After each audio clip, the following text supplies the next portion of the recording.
vous avez raté la journée boursière. On fait le point sur tout ce qui s'est passé avec Pauline Gratel. Bonsoir Pauline. Bonsoir Fabrice. On démarre avec ces indices qui sont vraiment au plus haut un peu partout aujourd'hui. Oui, ils sont portés par la fin imminente du shutdown américain et par les espoirs d'une baisse des taux de la Fed en décembre. On y revient.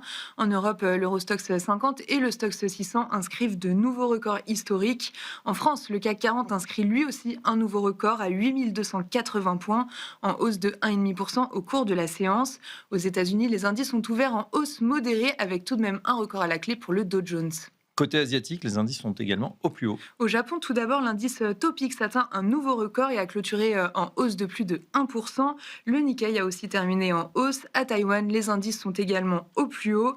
Côté obligataire, le rendement japonais à 10 ans atteint un plus haut depuis un an à 1,70%.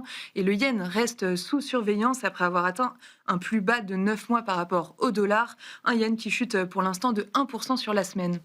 Quant au dollar, le billet vert reste très stable encore aujourd'hui. Oui, le dollar est stable et l'euro-dollar reste quasiment inchangé, autour de 1,1570 au cours de la séance. Sur les marchés obligataires américains, le rendement à 10 ans évolue légèrement inférieur à 4,10% aujourd'hui. En Europe, le rendement allemand de même échéance évolue autour de 2,65%.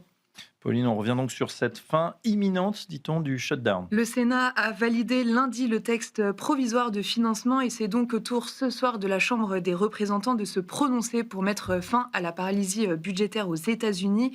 Le shutdown le plus long de toute l'histoire va certainement s'achever après plus de 40 jours de blocage. Et c'est cette perspective qui ravive les marchés. Oui, il n'avait quasiment plus d'indicateurs à regarder depuis des semaines, à part les enquêtes privées. D'ailleurs, les données hebdomadaires publiées par ADP montrent des données d'emploi plus faibles que prévu. Dans le détail, sur le mois d'octobre, les employeurs privés ont supprimé en moyenne plus de 11 000 emplois par semaine. Le marché anticipe désormais une baisse des taux de la Réserve fédérale en décembre à environ 65%.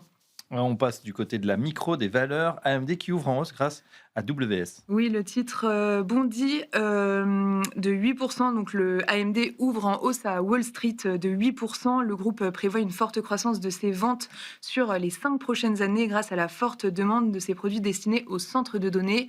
Dans le secteur de la tech, toujours, Infineon en Allemagne bondit de 10%.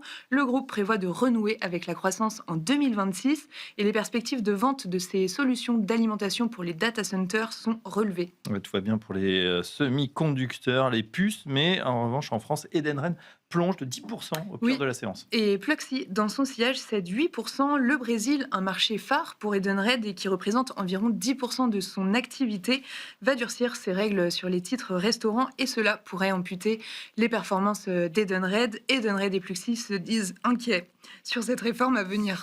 Ouh là là, je vous laisse reprendre votre souffle pour nous dire tout ce qui va se passer demain. Demain, les investisseurs arbitreront les résultats de Cisco publiés ce soir après la clôture. Demain, les résultats de Alibaba et Tencent sont attendus. Et puis, côté macro, on regardera la production industrielle du mois de septembre en zone euro. Taux de chômage français pour le troisième trimestre. Première estimation de croissance britannique pour le troisième trimestre. On vous laisse reprendre votre souffle, Pauline. Merci. On vous retrouve demain. Tout de suite, c'est Planète Marché.